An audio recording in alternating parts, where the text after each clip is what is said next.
Excuse me.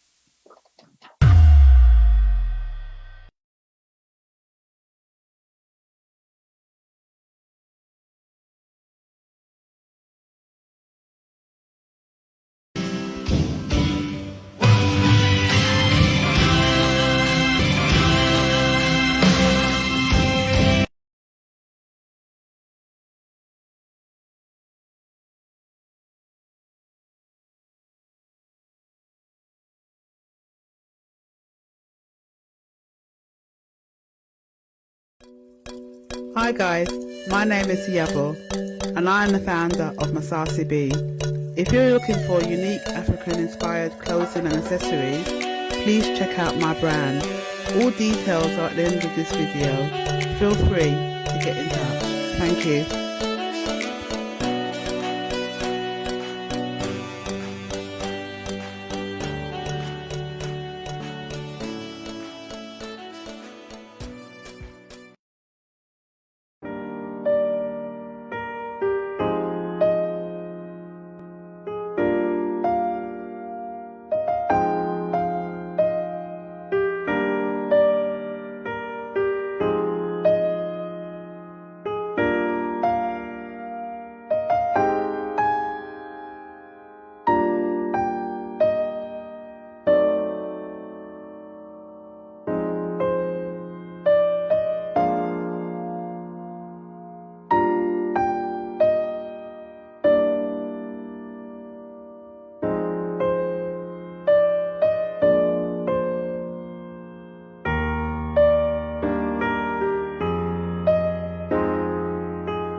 Wow! Here is a good information for everybody. Have the rich taste of fruit in different form at your parties, event, church program, or social engagement like wedding, birthday, conference in your house, and lots more. Fruit cocktails, fruit arrangement, fruit palm tree, smoothie, fruit basket decoration, fruit kebab, and lots more at Sweet Art Fruit Company. Bẹ́ẹ̀ni, ní gbogbo ibi tí a bá ti ń ṣe àríyá, ìgbéyàwó, ọjọ́ ìbí, àjọ̀dún ilé ìjọsìn, níbi afẹ́ tàbí ibi ìgbádùn àti bẹ́ẹ̀ bẹ́ẹ̀ lọ, ẹ kàn sí Sweet Art Fruit ní èyíkéyìí ohun tí ẹ bá fẹ́ kí wọ́n fi fruit dálára fún yín bíi fruit cocktail, fruit arrangement, fruit palm tree, smoothie, fruit basket decoration àti bẹ́ẹ̀ bẹ́ẹ̀ lọ. Níbikíbi tí ẹ bá wà, ẹ lè kàn sí wa lórí ẹ̀rọ ìbánisọ̀rọ̀ yìí 079-442-78530 or follow us on Facebook, Twitter, Instagram, and all social media platforms at Sweet Art Fruit. Oluwaseun Akishoun is the CEO of Sweet Art Fruit. Patronize us at Sweet Art Fruit today. You will be glad you business with us.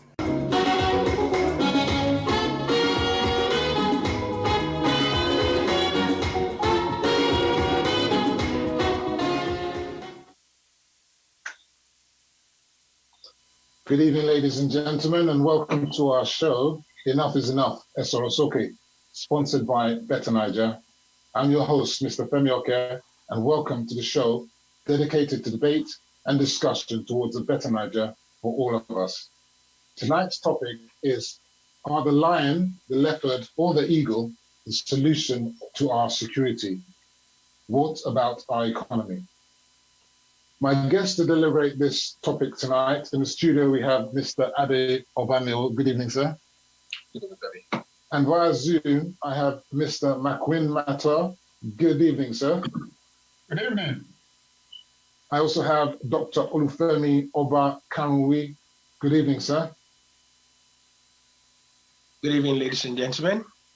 And finally, Prince KINGSLEY Onyemenem. Good evening, sir.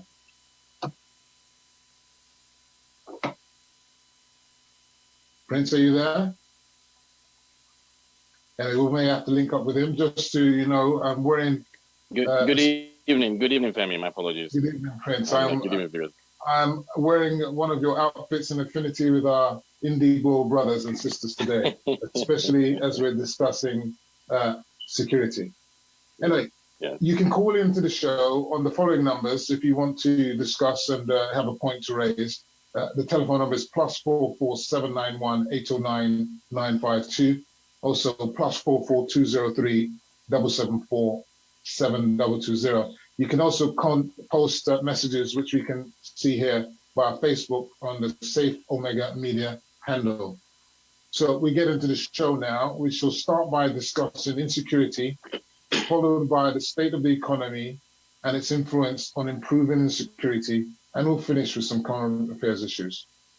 I want to start the first questions with you, as usual, my good friend, Mr. Banlio. What are your views on the current state of insecurity and criminality in Nigeria? Some say it's unprecedented. What do you say? What is your view? Well, good evening, viewers. Thank you for joining us again. The level of insecurity in Nigeria is cause for concern. Any reasonable government will always take the issues of security very seriously.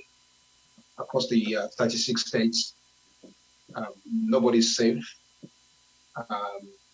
People go to bed every night with one eye closed, one eye opened. And even though you cannot put the blame solely at the feet of the government only, it has to be collective responsibility. But having said that, we also have to look at the police force and the government bodies who have sole responsibility to ensure the safety of lives, property, and the general well-being of our citizens. And for so many years, that has been, substandard. And that's the reason why we are in this dilemma. And the only way that can improve is when we begin to be our brother's keeper. Everything that matters about security, starts with you and I. We cannot delegate or designate responsibility into the hands of the government only. We have to be our brother's keeper, right from our communities to the local government, state level, up to the federal level. And that's the only way we can tackle these problems. Thank you very much, Mr. Banlio. Mr. Makwin Mato, you are from the North Central, an area in Nigeria not too familiar with herdsmen and banditry and farmer-herdsman clashes and communal clashes.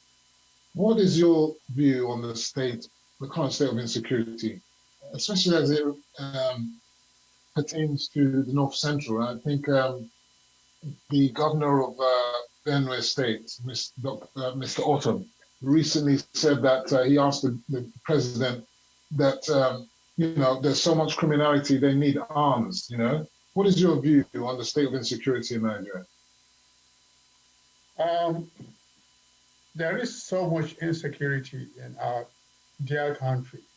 And the bottom line is that two wrongs do not make a right. Now, what is the cause of the insecurity? There is so much youth unemployment. And my thoughts are that some of these bandits, criminals, as we have had, get their arms from people in government. And some of them are being used by politicians. However, I feel that we need to put our heads together and find a solution. To my thoughts, some of them are pushed into it just for them to survive in the country. All right. We need to put our heads together and find a solution of reducing this youth unemployment in the country. Okay, thank you, Mr. Mato. I want to go to Mr. Oba Kanwe. Just the same question, really, about the insecurity. He's from the North Central. You are from the Southwest. Every day we hear kidnappings. Every other day, some village, someone's being killed, herdsmen everywhere. The governor of Benue State, he even said that he accused the Fulanis of being the ones that are stoking the killings everywhere. What is your view? And is that a responsible statement from a government in any case? Thank you very much. That is very responsible of Governor Otto. In his position as a leader, we don't find such thing. There is no coloration for criminality. Why? From what Mr. Martin said, the problem of insecurity, the issue of insecurity is an offshoot of lack of development, especially grassroots development.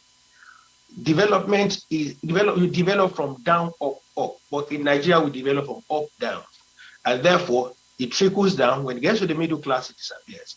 So the key thing is this: the lack of development in the grassroots creates an avenue for miscreants, and also that's why you see them in the bushes, in the local community, because look, government is far away from the people.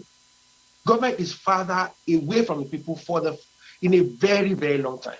And that is why it was easy for it to happen more in the north, because that's a common thing. We had in the north, where the local government chairmen and they bring the money to the headquarters, share the money and disappear and go back to Lagos or go back to Abuja. So that's been a constant denominator. So it's happening in other parts of Nigeria now, where people don't feel the effect of government. The only effect they feel is for bandits, kidnappers, and therefore, because it's lucrative, everyone is getting into it. So insecurity is an offshoot of lack of development, especially grassroots development. Okay, fantastic. I'll move now on to Prince Onyemene. You're from the Southeast, Prince Onyemene. It appears that, it appears there may be a wider political factors influencing insecurity across the region. We've had the recent terrible, devastating attack on the police headquarters in Owerri, Imo State capital. The sacking also of the prison correctional facilities. 1,844 prisoners let loose onto the streets. What is your take on this? Is there something more to it than meets the eye with the current trend of insecurity in the Southeast? Thank you, Especially, Mr. Oke. Yeah, go ahead. Yeah. Thank you for putting that question to me. I believe that as long as we, when I say we, I refer to those who are on this platform, and good evening, gentlemen.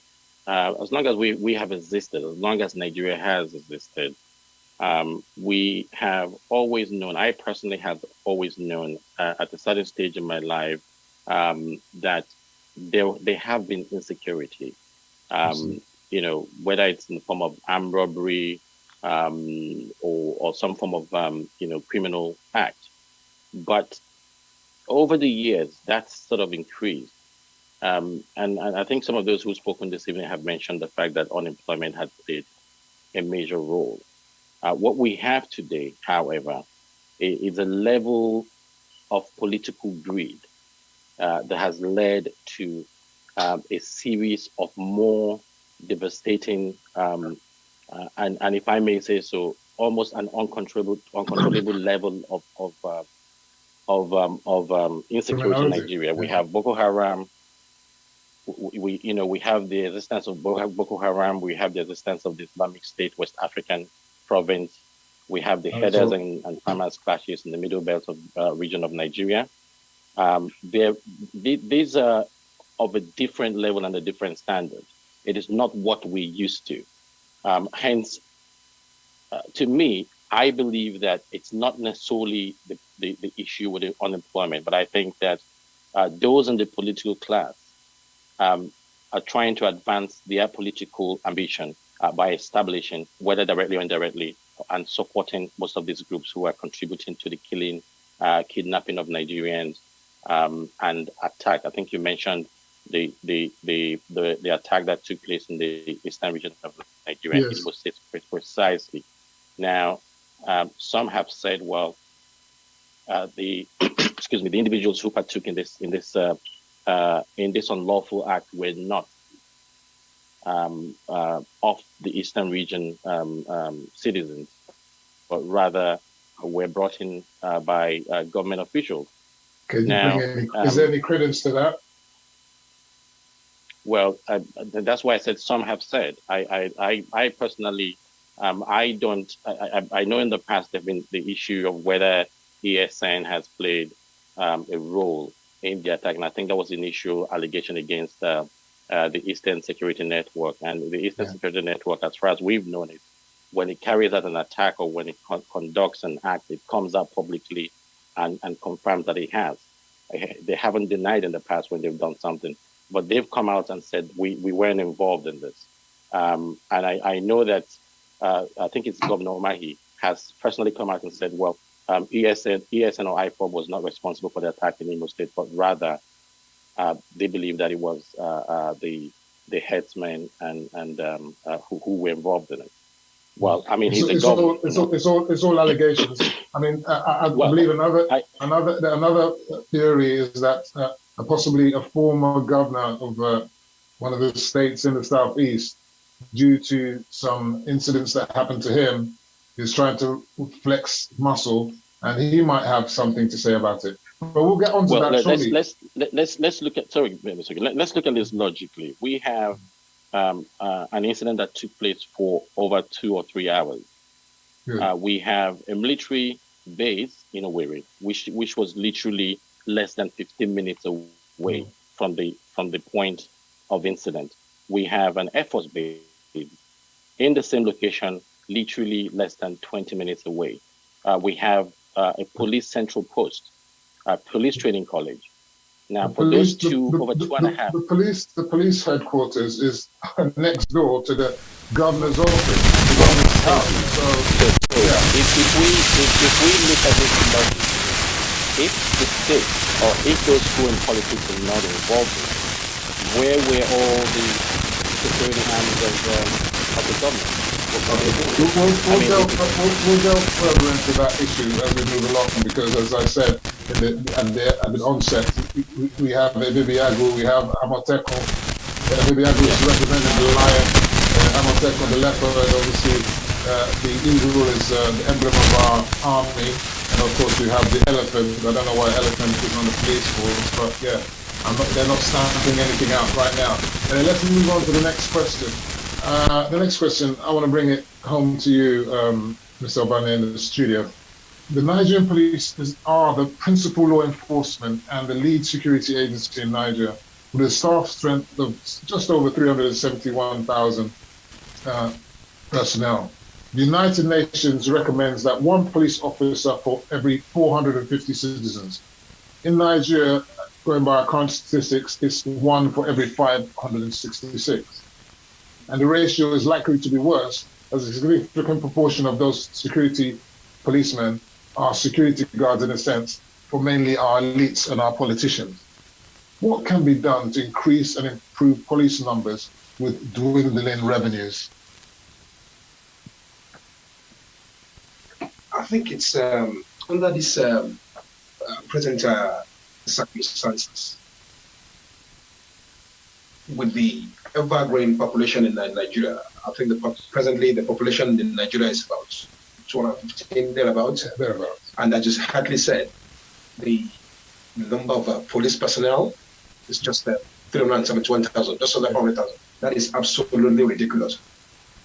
Now, I think for the government to be able to be held accountable and be seen to be doing something progressive, there needs to be a major overhaul of the whole police force.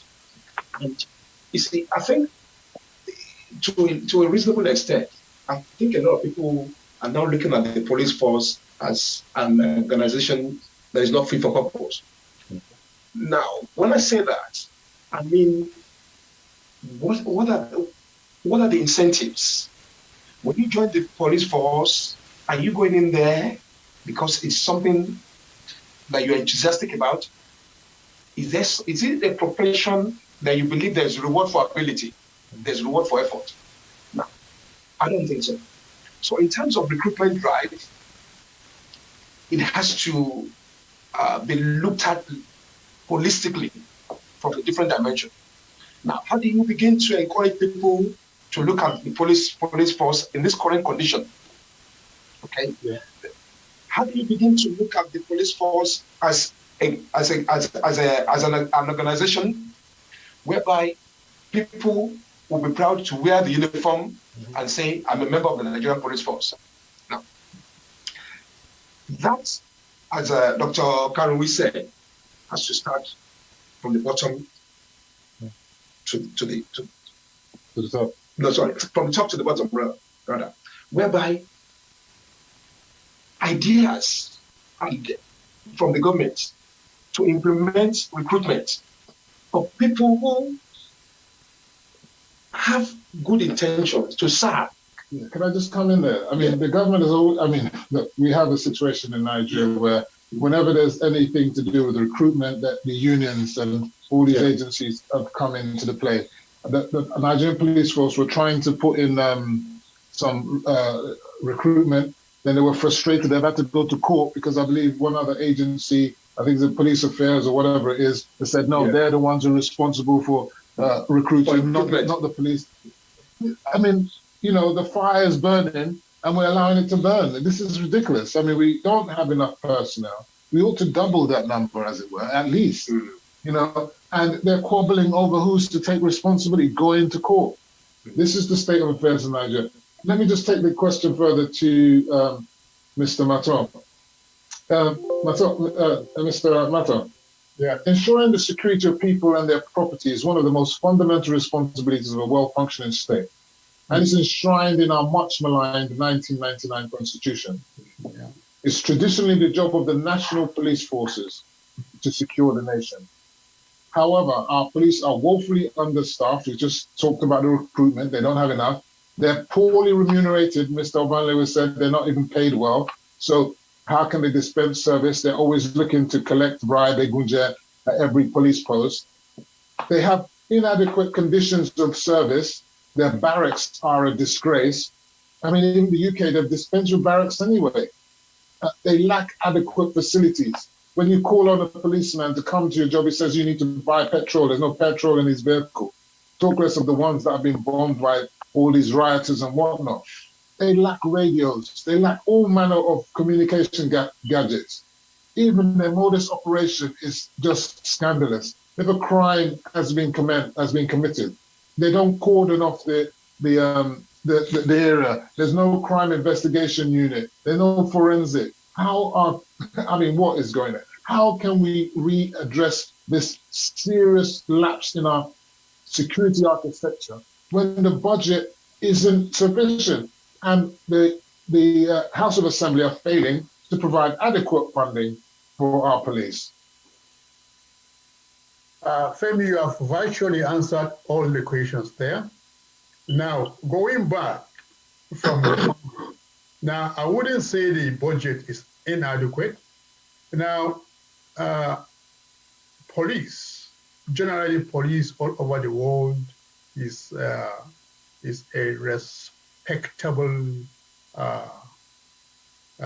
role in the community. Profession in the community.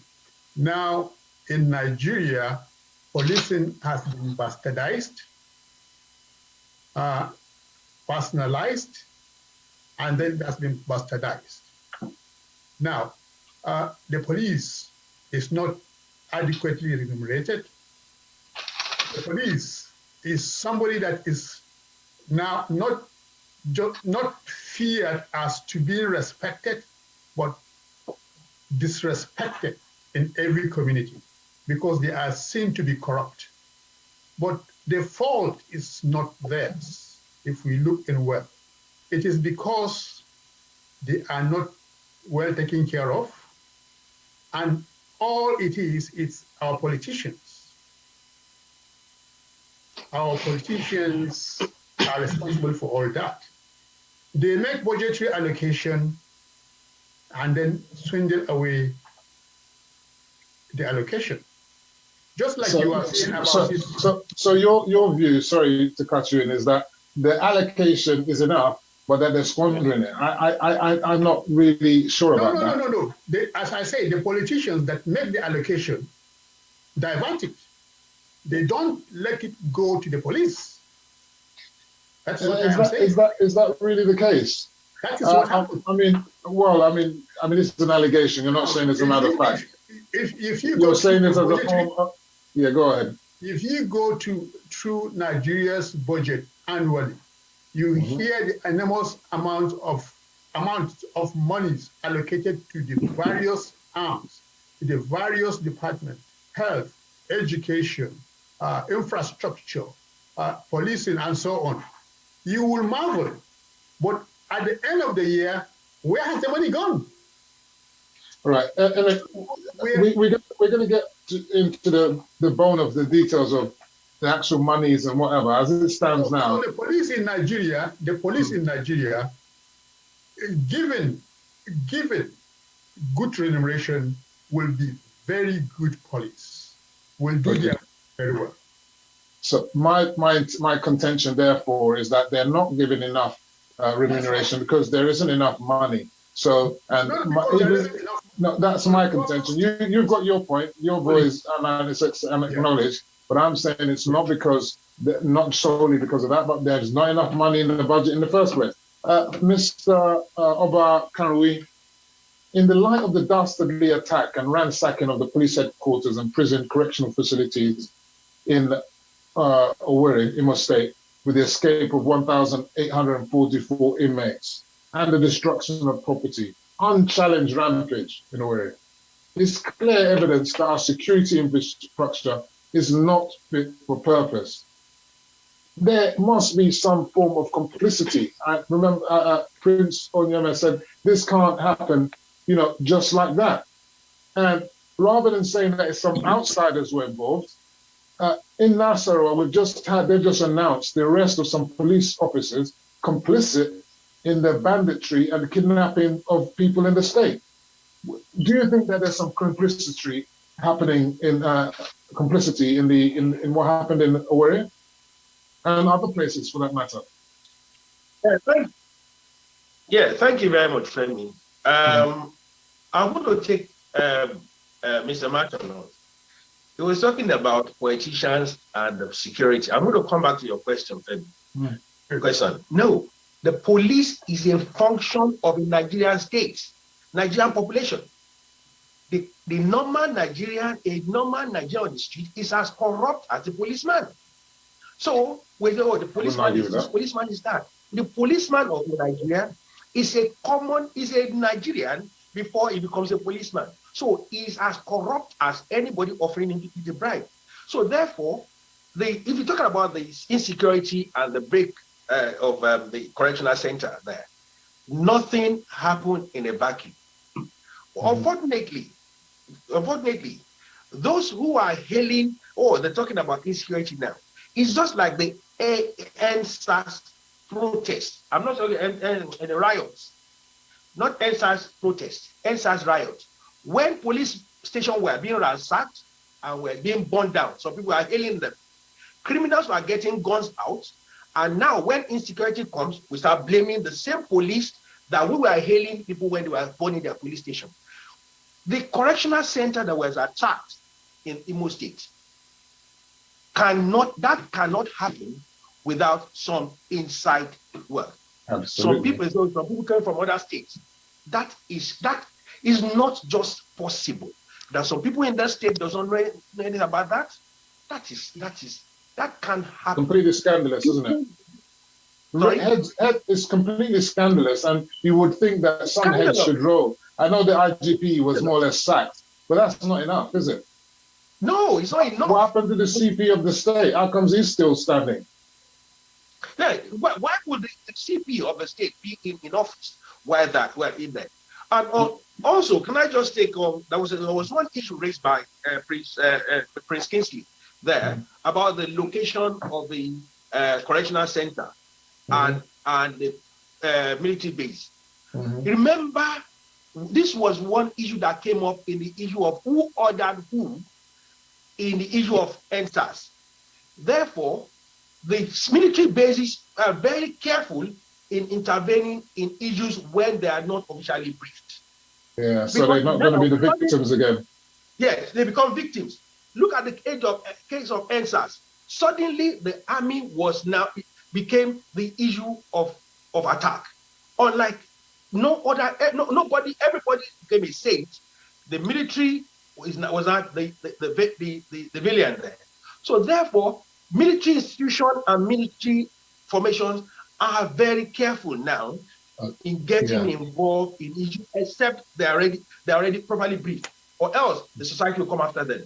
Okay. We cannot continue like this. Okay. We cannot want our thing and also eat it as well.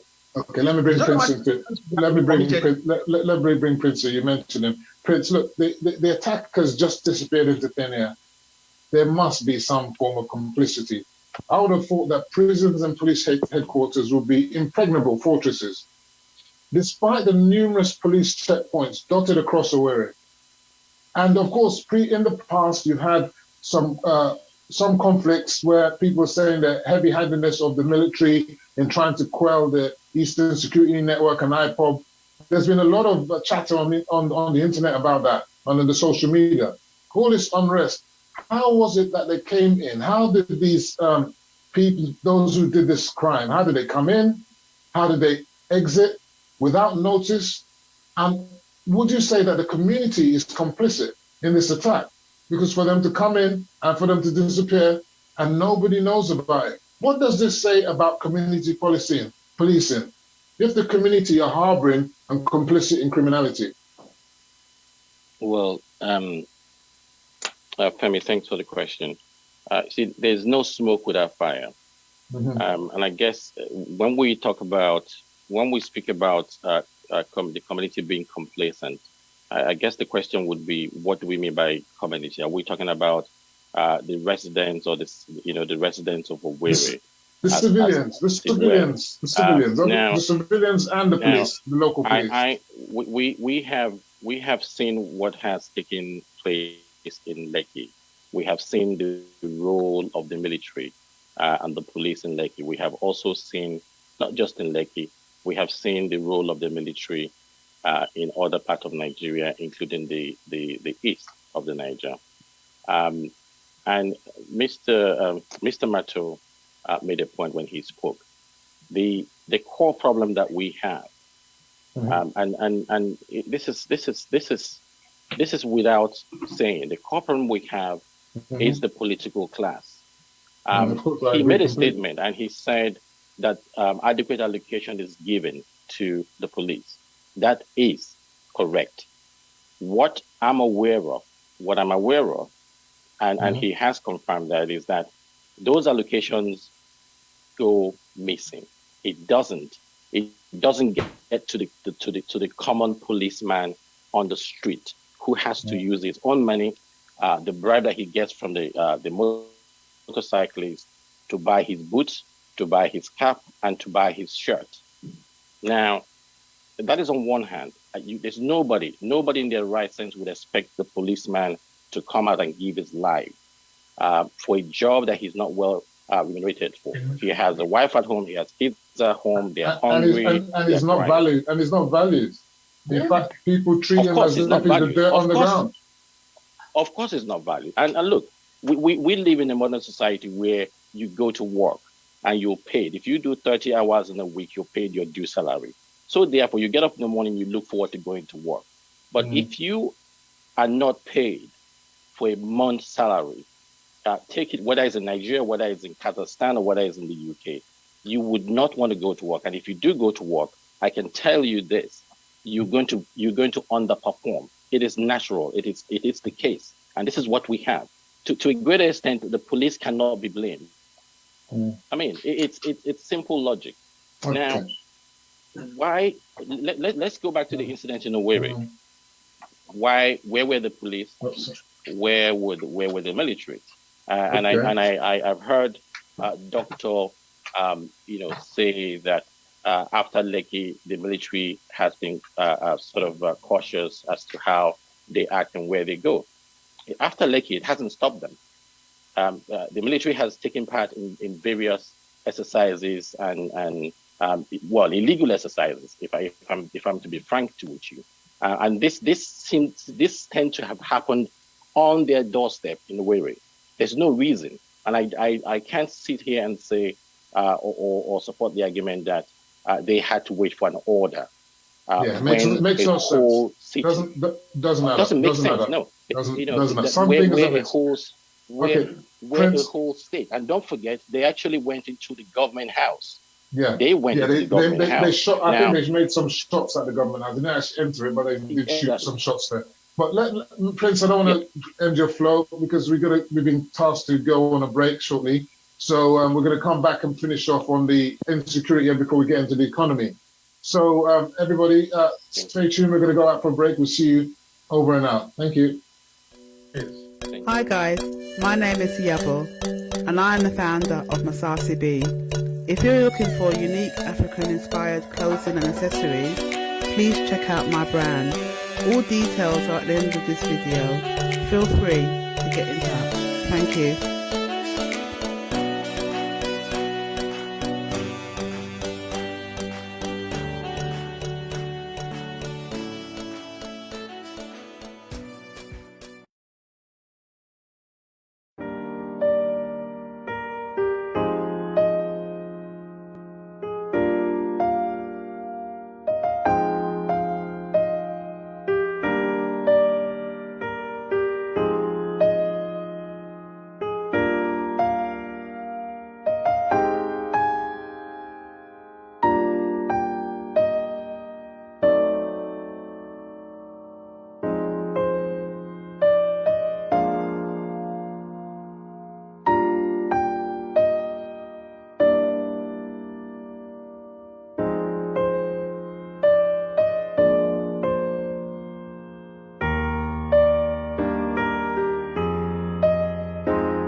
Wow! Here is a good information for everybody. Have the taste of fruit in different form at your parties, event, church program, or social engagement like wedding, birthday, conference, in your house, and lots more. Fruit cocktails, fruit arrangement, fruit palm tree, smoothie, fruit basket decoration, fruit kebab, and lots more at Sweet Art Fruit Company. Bẹ́ẹ̀ni, ní gbogbo ibi tí a bá ti ń ṣe àríyá, ìgbéyàwó, ọjọ́ ìbí, àjọ̀dún ilé ìjọsìn, níbi afẹ́ tàbí ibi ìgbádùn àti bẹ́ẹ̀ bẹ́ẹ̀ lọ, ẹ kàn sí Sweet Art Fruit ní èyíkéyìí ohun tí ẹ bá fẹ́ kí wọ́n fi fruit dálẹ́rà fún yín bíi fruit cocktail, fruit arrangement, fruit palm tree, smoothie, fruit basket decoration àti bẹ́ẹ̀ bẹ́ẹ̀ lọ. Níbikíbi tí ẹ bá wà, ẹ lè kàn sí wa lórí ẹ̀rọ ìbánisọ̀rọ̀ yìí 079-442-78530 or follow us on Facebook, Twitter, Instagram, and all social media platforms at Sweet Art Fruit. Oluwaseun Akishoun is the CEO of Sweet Art Fruit. Patronize us at Sweet Art Fruit today. You will be glad you business with us.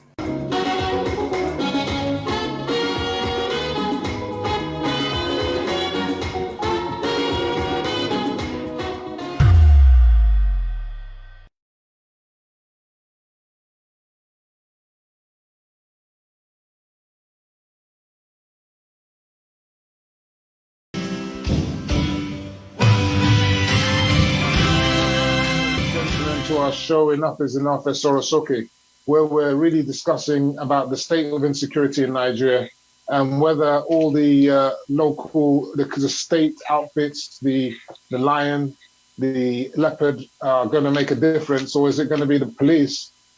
Or are there other issues that is going to let us have security in a state of insecurity? I have a question here from Mr. Ayoko Shomefu.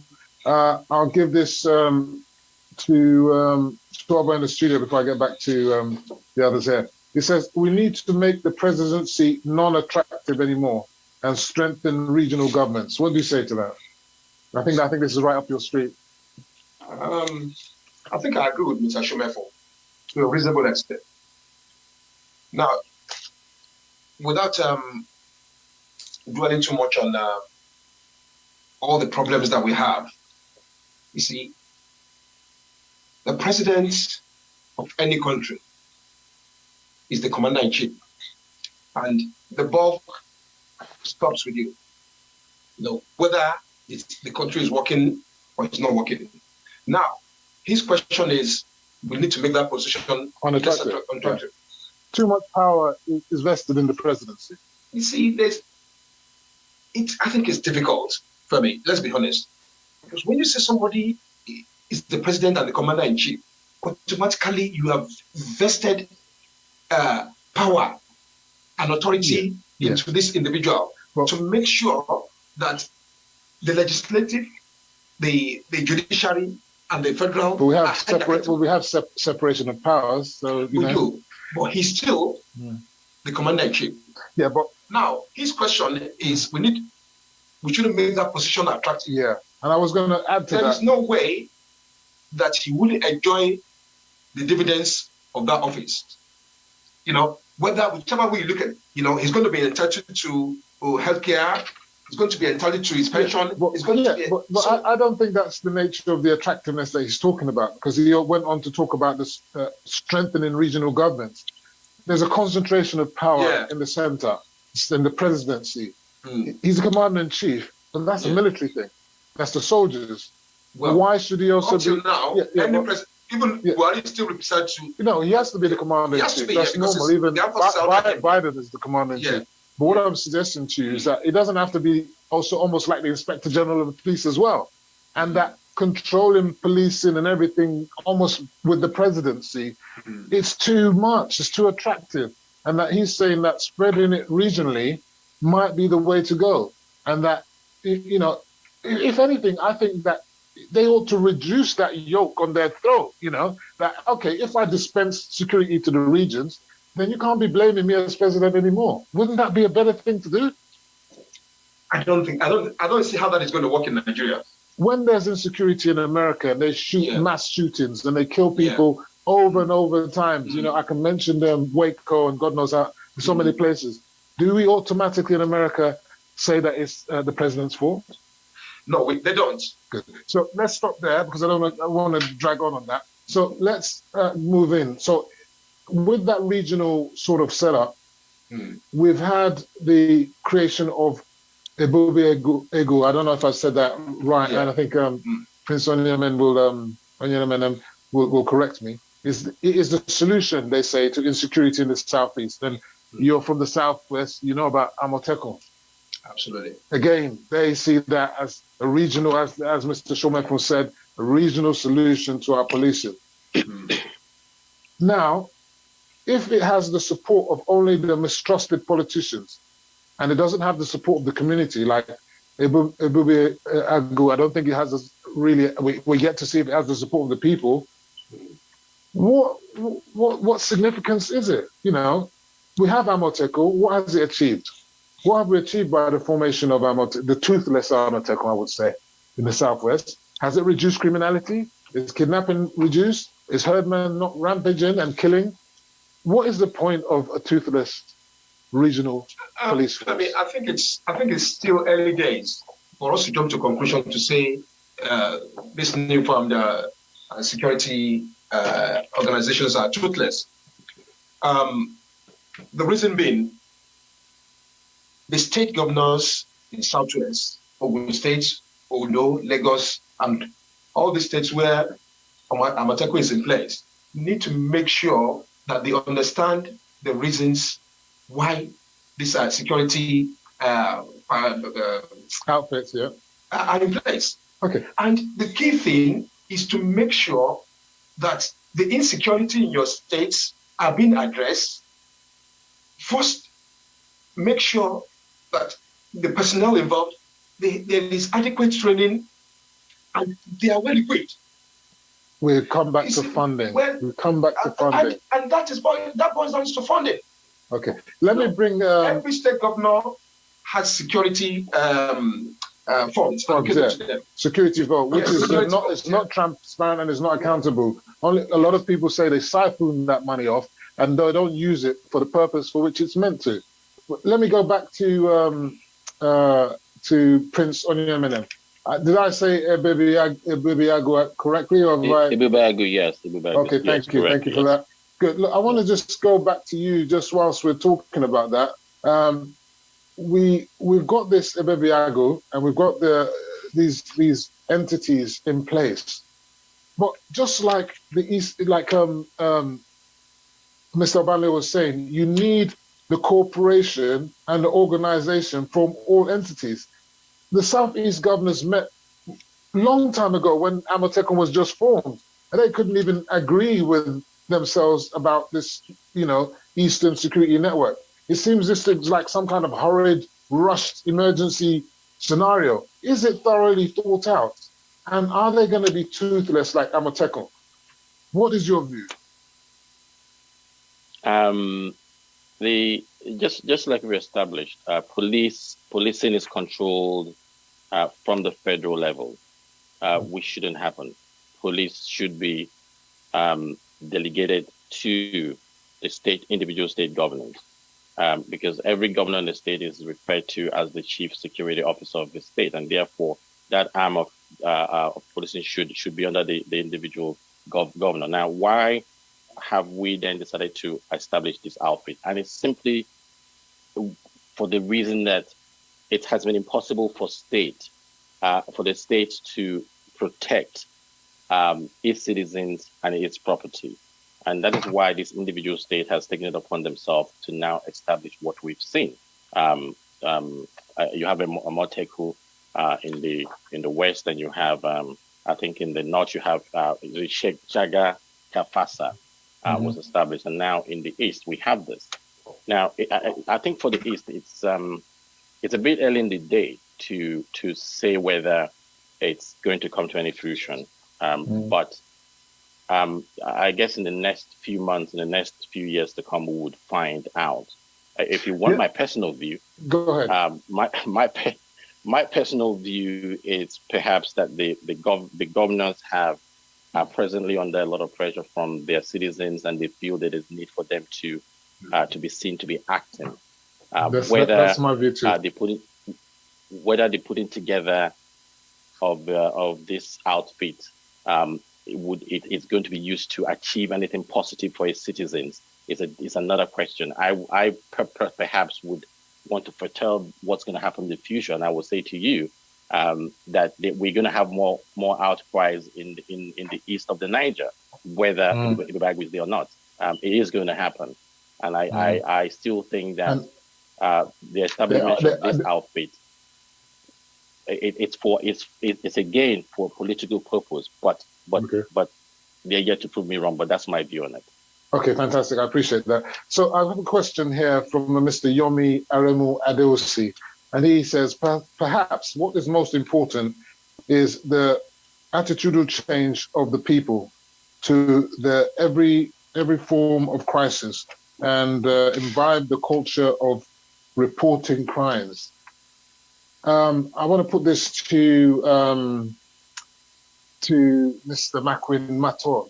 Now, Mr. Mator, I did mention about Governor Autumn, I think it's from your area, saying that he's requesting that the federal government give Nigerians the right to bear arms, to defend themselves. And he also seemed to blame all criminality in Nigeria, especially in the North Central, on the Fulanis. As I said earlier, is this a rational and sensible comment from an elected governor who has a responsibility to all Nigerians in his state, regardless of their ethnic origin?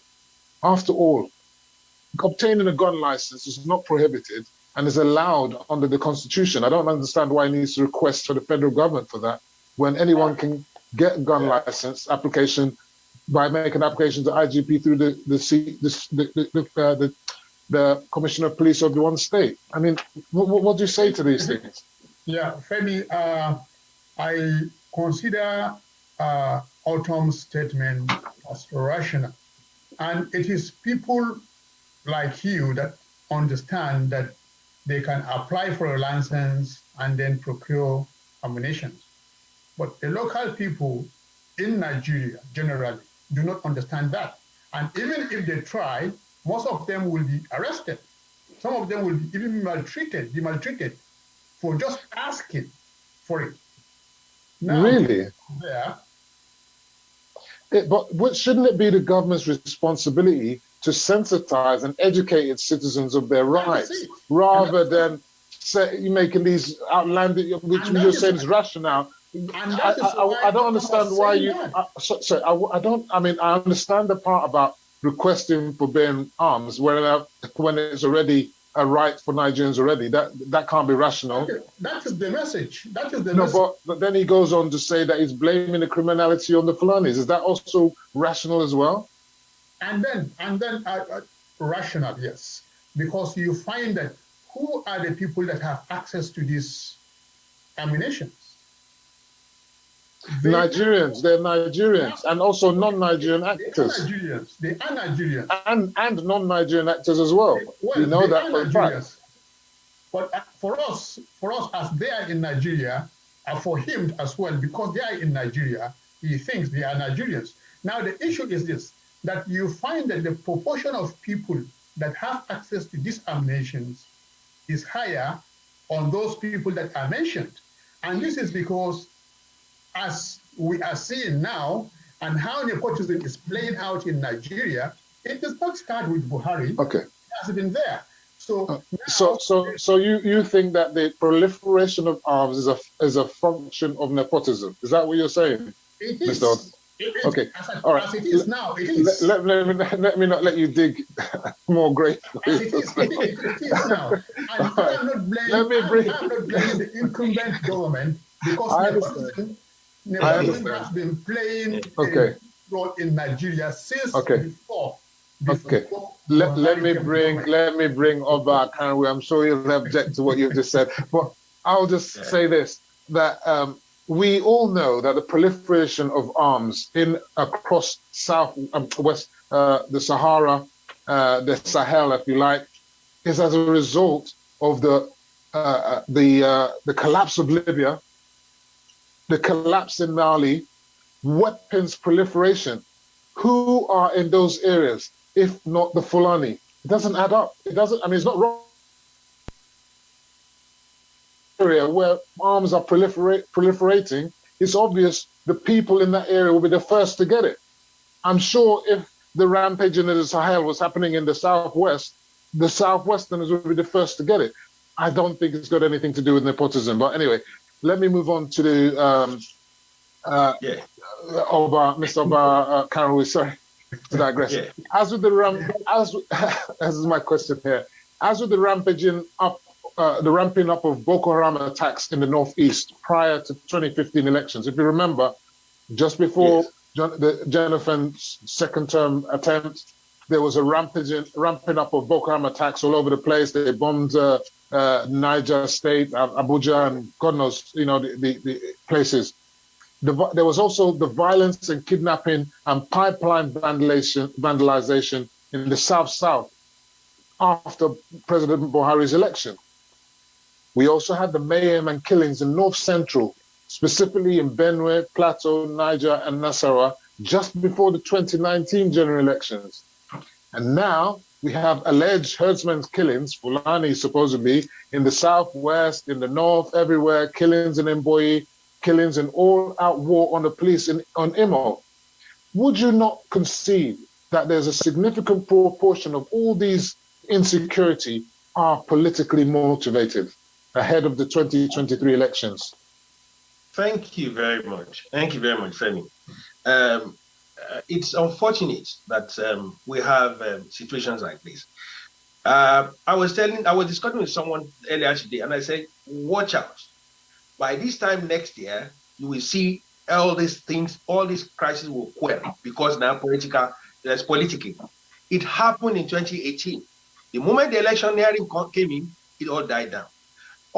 Like I want to take also on the Governor Otom. Governor Otom statement. Governor Otom is a very he should be very careful. He's going to set Nigeria ablaze. He made mention on some cases recently, and he had to apologize publicly. The crisis that occurred recently, where army officers were killed. There's 11 officers were killed. Where army officers were killed, was a communal crisis. And before the officers were there to save and protect lives. To save lives. The community people killed the army officers. He had to apologize. He came on. I have a recording clip. He mentioned, because there was a meeting of it was on Ben Television. On Channels Television. Channels, yeah. He had a meeting, communal meeting with the people, and he mentioned the communities where these people are killed, and he mentioned that those people will be traced and will be prosecuted. Why do people in authority make inflammatory statements if it's not political? That's my view. Yes, there is crisis, and this crisis needs to be managed and managed properly. Governor Otom is very consistent with something, that is making press conferences and making incendiary statements. Yes, inflammatory statements without security backing to this one. He apologized at the funeral of those soldiers. I remember. And we must remember that those soldiers cut across every part of Nigeria. There are northerners, southerners, people from the east, Provenance that died in that very incident. He died in that place. He apologized at the funeral. Before he got that information, he had already made inflammatory statements. The statement he made could have caused any other thing. The reason why Rwanda went in flame was because inflammatory statements were made, and people got those information, and they were not able to verify them. And the cockroaches and the grasshoppers, yes.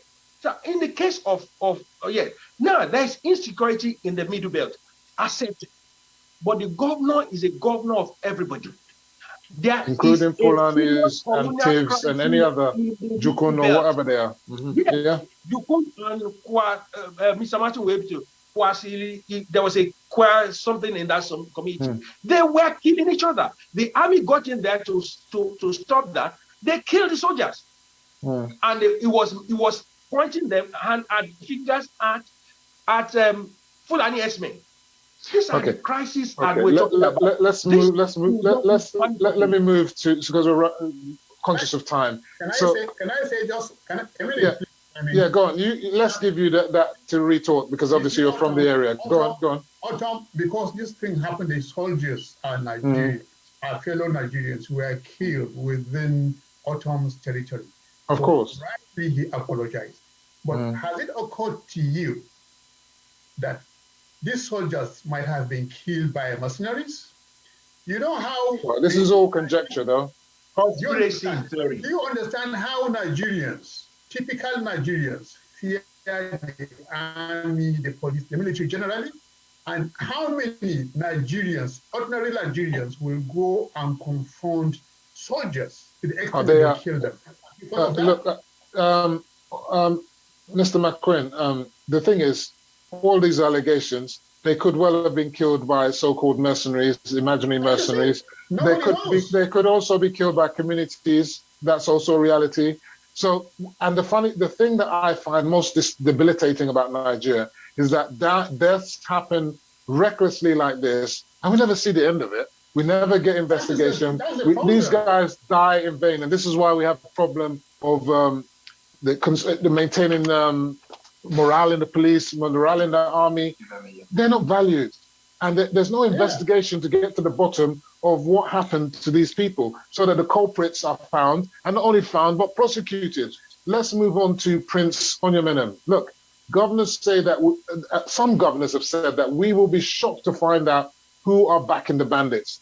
And no one has insisted that these governors reveal the identifier of these conspirators.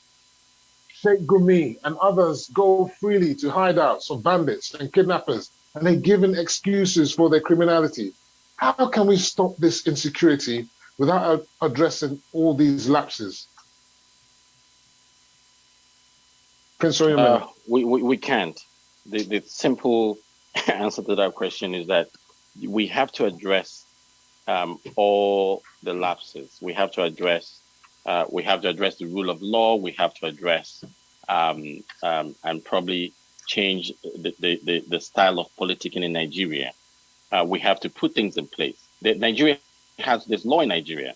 What we don't have is enforcement of those laws, and those laws are not enforced because those who are supposed to enforce it obviously are not doing what they ought to do. Now, the lapses are there because for whoever commits an act or a crime in Nigeria, the first thing typically is, what are you going to do about it? You call the police, shows up at the crime scene, he hears both the stories and he decides, well, whoever gives me the biggest amount of money, I would arrest. So you'd find that it is always the underclass that suffers, the poor. They're the one that, ultimately are brutalized by this system. I think it's literally going to be impossible for these issues to be dealt with without us addressing these lapses. We've talked about what some of these lapses in this particular setting. Those things need to be looked at. Those things needs to be looked at quite seriously. Not just we mustn't play politics with it. We have to be determined. Absolutely. We have to be determined within ourselves to address it and address it properly. You see, politics is in everything that we do in Nigeria, and I realized this. I realized this a few years ago when I went back home to Nigerian law school. There's politics in everywhere you go to. It's in the market. It's in the campuses. It's in the classroom. It is amongst friends. And until we stop looking at the next man who is from the north as a northerner, and until we stop looking at the person who is from the west as a westerner, when it comes to certain positions in government, then we will continue to face the same problem. We will. It will never go away. You're quite right. You hear, this person says, the Yorubas are not to be trusted. This person will say, the Igbos are greedy, they are ritualists. The other person says, the Northerners are this. Those sort of rhetoric needs to change. But you see, the problem that we have is that somebody on this platform, I think it was a doctor, if I'm not mistaken, did mention the fact that we have a problem. The problem that we have is so in depth that I'm not sure how we're going to start and where we're going to start. You have a system that has been built and put in place for people who have a positive line of thought. People, if you want to go to Nigeria today to contest in a position, they tell you, what are you doing here? You're not a Nigerian. Go back to London. Now, your views on what you bring to the table would make a whole lot of sense. But because you're not playing ball, because you don't want to let somebody, chop small, or because you don't want to, bribe somebody to be allowed to contribute to a community positively, you would not succeed. And worst case scenario, if you insist, they will kill you. It's as simple as that. Right. It's a terrible mindset. You're right. And basically, I take you on your point that we need to dismantle politics from security. And that goes on to this next question. I've got a question from Funlola. Thank you, Funlola Tokes. I don't know if it's a he or she, it's a unisex name. How can we solve nepotism? And I'll put that in with this question that I have for you, Mr. Obanilo. Is it right to blame the President Muhammad Buhari's 6-year government for the poor state of security, as we are a program set on providing practical solutions? Sorry. Is it right to blame Buhari's 6-year government for the poor state of security. Yeah. The way I see it is that security should be non-partisan. It should be something that we shouldn't be talking about politics. It's not about PDP. It's not about APC.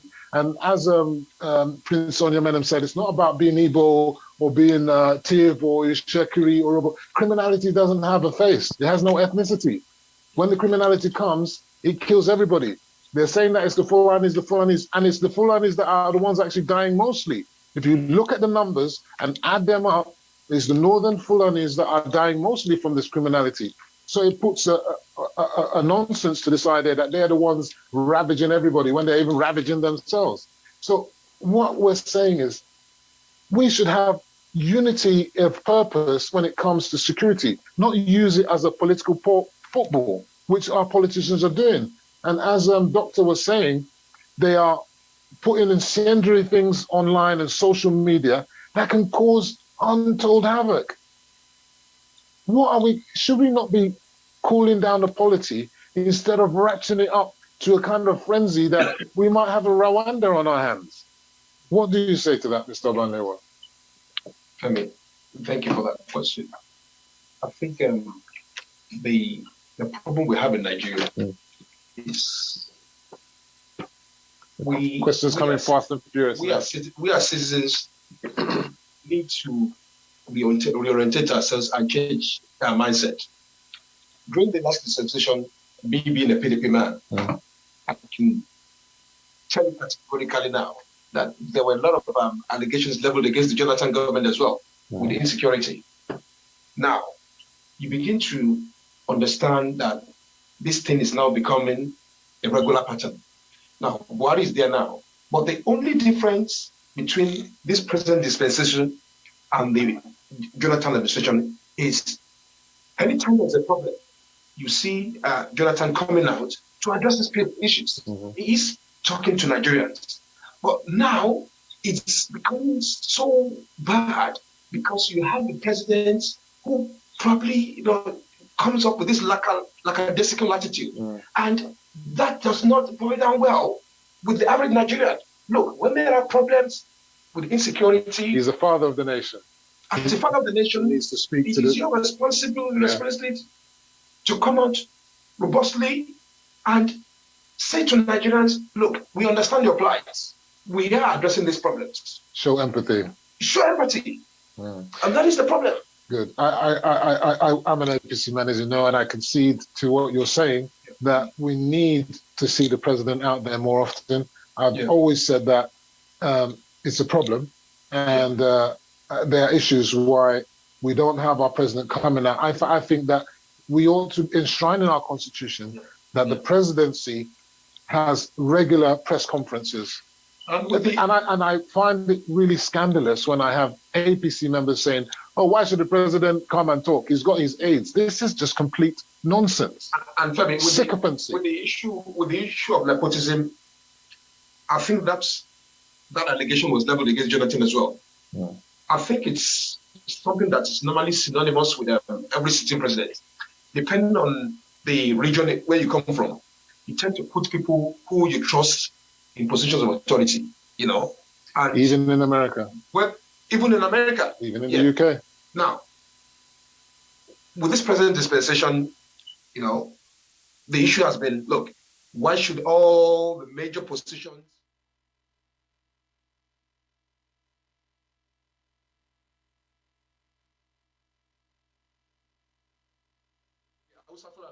Okay. The same allegation was leveled against Jonathan when he was in power. So what happens now in 2023 if we have somebody from Southwest? Would it be the same trend? Would it still be the same situation? Only 2023 will tell. Okay, look, I've got a few questions here. I want to take this one so that we acknowledge we thank you for calling in and this important topic about whether insecurity, how do we solve our insecurity? Is it a matter of solving our economy? We're going to get onto that part in the next section of this program. Someone says here, I think it's Mr. Tokes again, this is a man, we need to change the context of the Constitution. That's one here. We have another person, Temi Tokwe Karui says, there are many of these issues that are played politically. We need to really address it, the politicalness of how they play football with our security. I've got this one, but I haven't got time to read it. I'll come back to this one shortly, maybe after the break. But what I want to ask now is Dr.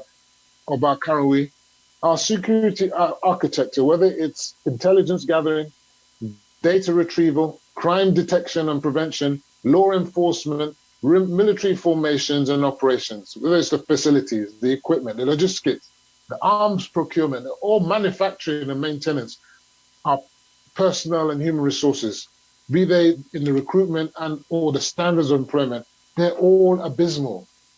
The security architecture of Nigeria is abysmal. This is the reality. When I was growing up, and when we were growing up, we thought that Nigeria has the best security in Africa. We thought, wow, you can't escape. Anything that happens, there's military was everywhere. The police, I think, what do they call them? The mobile police, where everyone was running a mopo around and all that kind of stuff. But now, they're a shade of themselves. And policemen are becoming like a scarce commodity now. They don't even want to wear their uniforms on the road anymore. They're even scared now.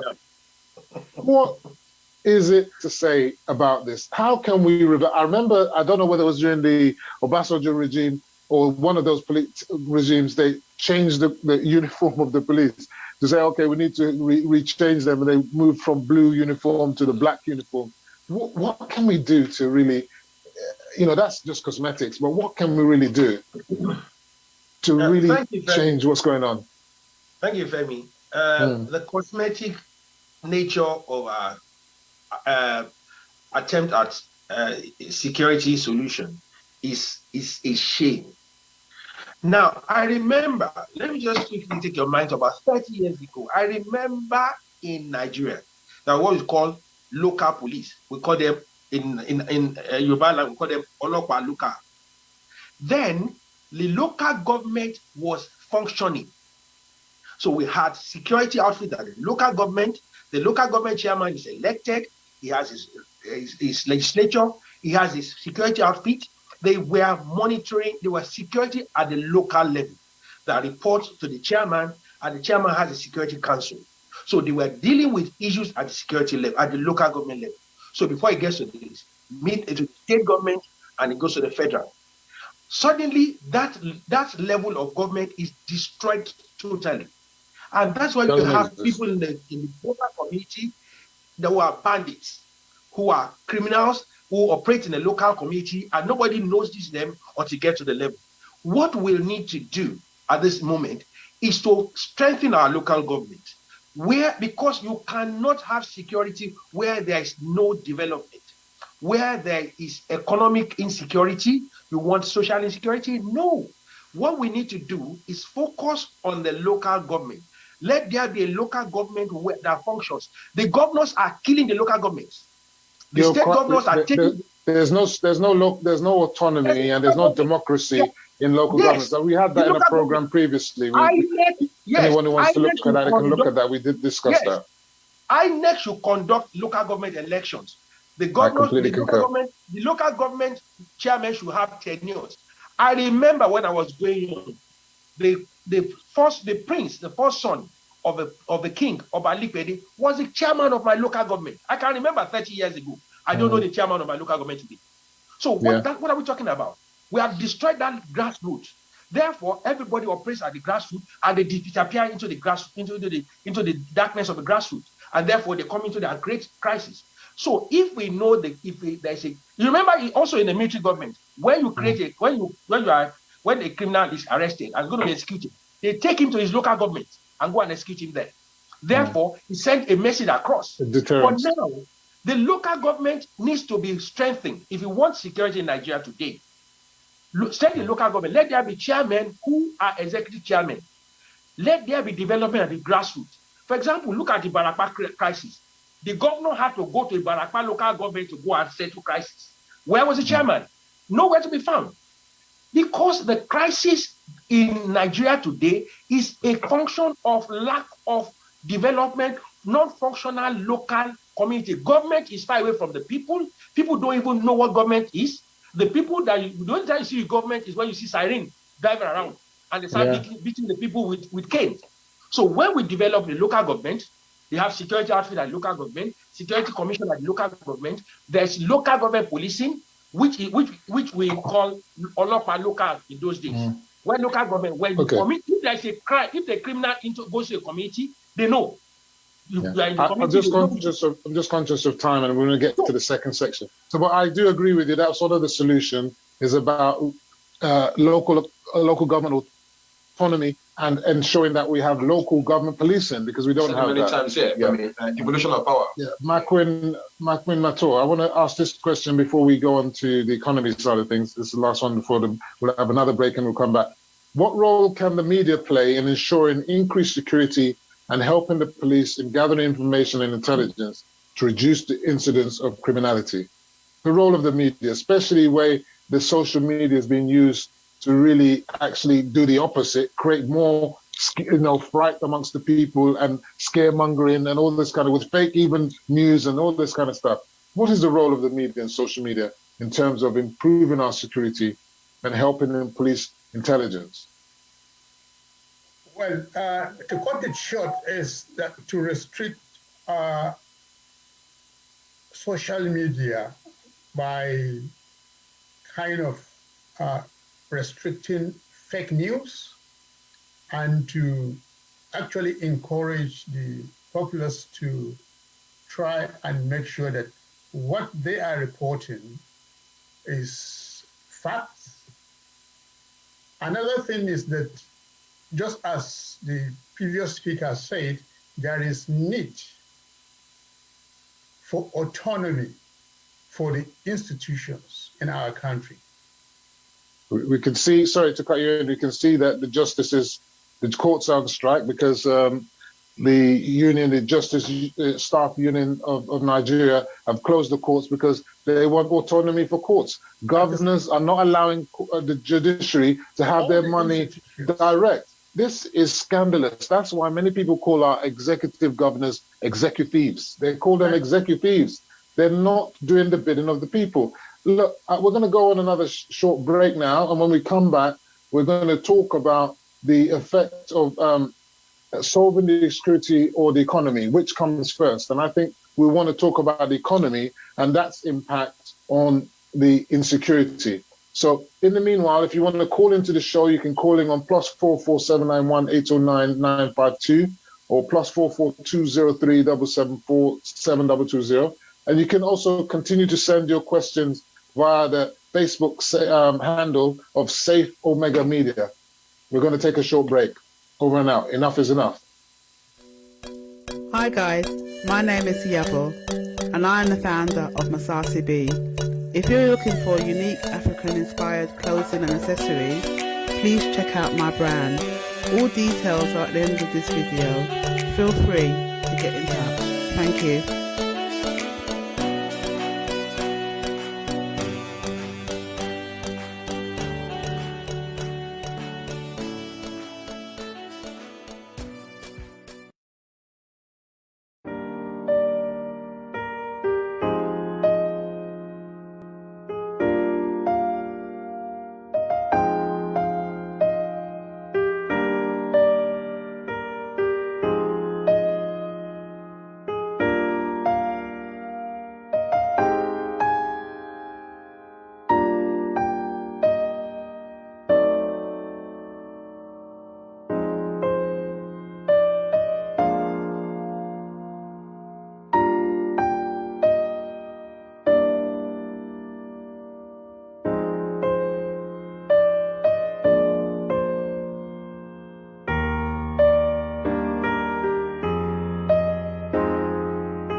to the show. Enough is Enough, SORO SOKE, sponsored by Betta9ja. I have with me in the studio Mr. Obanleo. On Zoom, we have Mr. McQueen Mato. We also have Dr. Oba Karowi and Prince Kingsley Onyemenem. Look, we now need to get to the meat of the matter. Without a good economy, okay, we're going to have insecurity. This is just a fact. Nigeria has a poor state of economic development indices. If you look at the United Nations Sustainable Development Goals, Nigeria is just almost near the bottom. It's just, we've become the poverty capital of the world. If we don't solve our economy, we can't solve insecurity. This is not a mystery, is it, Mr. Obanleo? Femi, you see, I don't understand how many times we're going to keep deliberating on this issue of what the government needs to do to revitalize our economy. You see, the problem we have in Nigeria is we have leaders who lack focus and vision. And we tend to rely too much on importation. The only reason why you can have a balanced economy is if you invest in the system. And how do you invest in the system? You invest in your people. Give your citizens a sense of belonging. Most of the things that we need in Nigeria, the resources, the manpower, the skills, are available at our disposal. Now, Nigeria is too reliant on the oil and gas sector. How much revenue are we generating? There is massive unemployment. We're not building leaders. Now, when you invest, when you have adequate number of people who are entrepreneurs, then they can be employers of labor. That is the only way you can inject fresh impetus back into the system. Okay, my question to you, Mr. Obanleo, I completely concur with you and I agree with you. Is it the responsibility of the government to create entrepreneurs? Is it the government's job to create jobs? How does the economy revolve from its stagnation state to where it ought to be? This is the conundrum.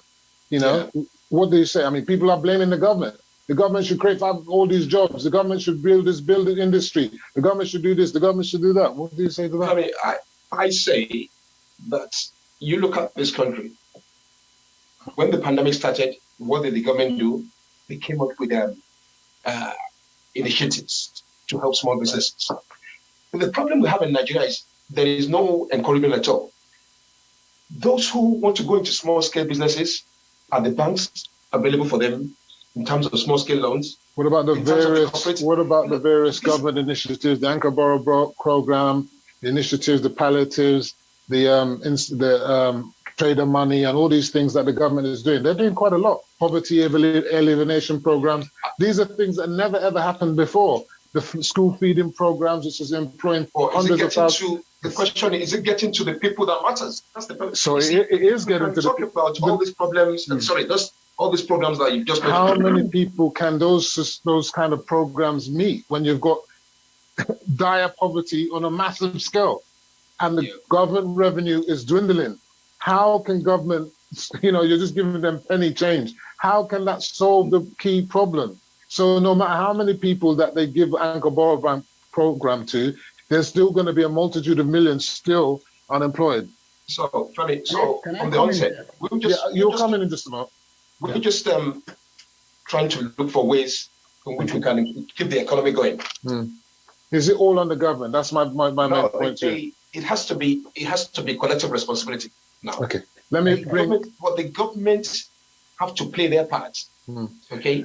You see, and the reason why I said the government have to play their part is when there is encouragement from the government, it helps the citizens to a great deal.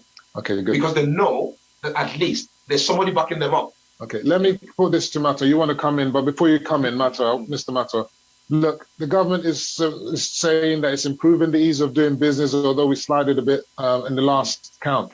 The point is that if you have the intention as the executive to improve the ease of doing business, you're only as good as your servants whose job it is to do your bidding. As it stands, we have a civil service that many people call, most of them, evil servants, masquerading as civil servants, because they are the cog in the wheel stopping the ease of doing business. If you want anything done, they're going to sit on your file. If you don't give them some egojet to move forward, it's not going to happen. Any initiative that government wants to do, they are the ones that are stopping it from happening. So as much as the goodwill of any government, whether it's Goodluck Jonathan, whether it's President Mubarak, whether it's ABC or PDP, the unions, they are as well another problem, because I see them as the selfish unions who are only concerned about their members, and they're unpatriotic because they're not concerned about the greater good of the Nigerian economy and the people itself. How is it that our economy can be changed with these factors set against them? I put that to you, Mr. Mato. Yeah, you see, all that we have discussed here boils down to security and the economy of the country. Now, one of the issues we discuss here is autonomy of the institutions. When we have toothless institutions, they are just there. The government can make pronunciations that, oh, they are opening up, they are making it easy to do business in Nigeria.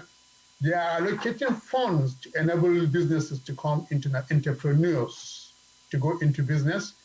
But the issue now is that there is no massive education. They are not educating the populace on how to go about obtaining these, for example, loans. There is no education educating the youngsters how to be entrepreneurs. Even if allocation is made for that, somebody in government, especially the civil servants that you have just mentioned, divert these resources. So it is actually very difficult, and it is not only government, we are all of us Nigerians are involved in this. We need to stand up and say, okay, the police is there. If anybody does anything wrong, even if it is my uncle, even if it is my cousin, even if it is whoever it is, whatever relationship we have, deal with him or her according to the law. It doesn't happen like that in Nigeria. Yeah, we had in a previous call, Mr. Mato, that Nigeria is. Hold on, we had in the previous. Yeah, hold on. We had. I'll let you come back in. We had in our previous program the fact that the state of lawlessness in Nigeria is part of the cause, and I think you're speaking to that. Go ahead, Mr. Mato. So, and then you have this situation now. We are talking about entrepreneurs. We have young Nigerians that are really hardworking. Now, the banks will say, okay, bring your business business plan. These youngsters bring their business plans. And then you find that maybe the manager or somebody above him, I knew you were going to go there, now takes this youngster's business plan and gives it to somebody else and funds somebody else's business with it. Absolutely. So who is there to check this? And this is what happens. So the youngsters get tired. Oh, apply. Oh, we are opening up places here. Come, apply. We will give you a little money to start supplying to the organization. These youngsters rush there.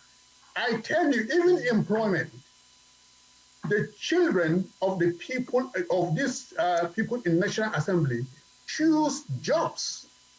Meanwhile, the other hardworking Nigerians that go through university the hard way, come out with first class, 2-1, don't get jobs. Yeah. And it's only when those senators and the House of Reps children refuse the jobs, then you get a few of the poorer ones being called. Yeah. We don't sell. I think the federal character needs to be adjusted because it doesn't seem to acknowledge meritocracy, but it's a big problem. Let me bring Prince Onyemenem into this. But before I do, Prince, I've got someone obviously heard what I said and has made this comment. I feel duty bound just to say what they've said here, even though I feel this is an APC Buhari supporter. The president has made his point clear from the start. So why should he address the people? The panel is completely out of point regarding the president coming out to speak. Now, this is Charles Adderley. Really, I can't say more I can't really respond to that. You've heard him. Why should the president speak? I think the Nigerians know the reason why our president should speak, and they have a right to hear him speak. Now, another question by Mr. Parakoy. Sorry if I may have not pronounced it properly. Parakoy, okay. The panel is flawed. There's something called national character in the Nigerian construction. UK is absent. I think we don't have a Fulani on the panel. I'm so sorry if we don't have a Fulani on the panel, and we don't have any women as well. So that's also a problem. I'll do my best to try and greater diversity next time around. Mr. Onyemen, let's move on to a more cogent topic, what we're talking about. Inflation, as it stands now, has hit over 17.3% in February. It's now leaped up in March to 18.2%. And this is largely because of food price increase.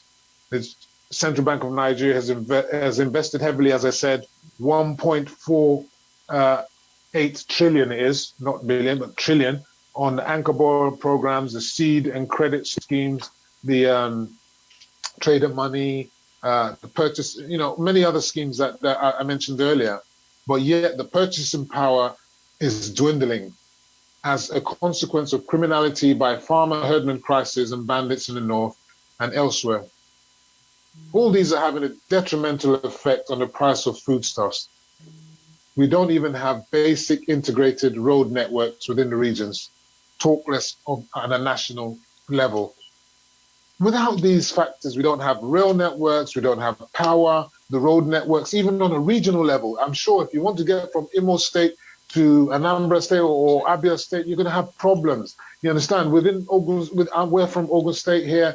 If you want to drive from Lagos to Abeokuta, the roads are terrible. You want to go from I know the governor's just recently rehabilitation the Shagamu Abeokuta road, but try to go from Abeokuta to Ibadan, it's impossible. Lagos Ibadan road. Lagos, yeah. How many decades? They're still constructing it. These are the fundamental inefficiencies that is blighting our economy, which is going to make it difficult for us to tackle insecurity. How can we address this, especially in the light of the single African market thing that I was going to talk about maybe next week? Nigeria is inefficient. It cannot take advantage of these things. What are we going to do? I think the problem that we have and it's the fact that the Nigerian government has not set about to establish a conducive environment for a lot of business ideas, entrepreneurs to. Can it do that by fiat? Can it do it by fiat? It you can know the do Nigerian that. factor. It can. Well, like I said, it has to. It you has even to talked about that. You had to. It has to want to do it. I mean, we are neighbors there, Ghana. We know the history of Ghana. We know where they've come from. We know where they are present. It's not an impossibility. We have literally been so reliant over the years on oil. I remember when we used to export cocoa. I remember when we used to export our agricultural products. Do we want to go back to that in this 21st century now? Well, there is nothing wrong with it.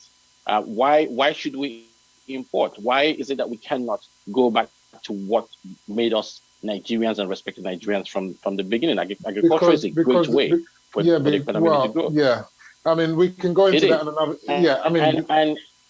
The reason why I'm saying that, Femi, is this, because where we're talking about today, we're talking about inflation, we're talking about unemployment that is almost 60% in today's Nigerian economy. Out of the 200 Nigerians want to go to the farm.